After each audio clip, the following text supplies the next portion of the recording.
The main showpiece race on day 3 of the festival is, of course, the Stayers Hurdle. Paisley Park bids to regain his crown, and looking through the field, it's going to be really, really difficult to see anything to beat him. Obviously, you've got the likes of Emmy Tom, who's done really well and hasn't really put much of a foot wrong this year. However, I think potentially doesn't have the class of the Emma the Vale trained horse. Now, based on what's happened in the first 2 days, me tipping up odds on shots haven't necessarily gone down too well, considering I tipped both Tiger Roll and Benny de Deux. Tiger Roll was my nap of the festival, that got overturned.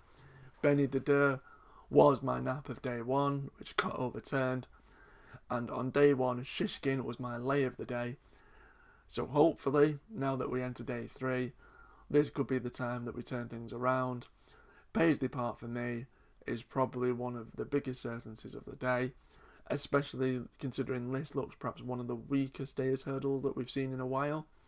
Having said that though, the fact that Apple's Jade takes up a shot here, I think that's very telling, especially considering that the horse now has blinkers on for the first time. That could potentially work the oracle.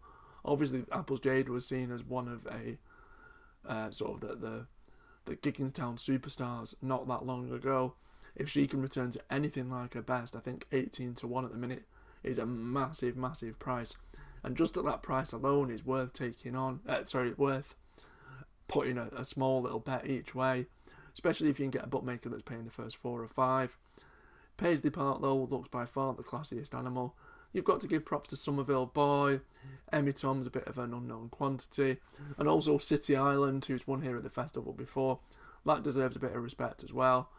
But are they really good enough to beat Paisley Park and stop it winning a Stayers Hurdle again? Not in my book.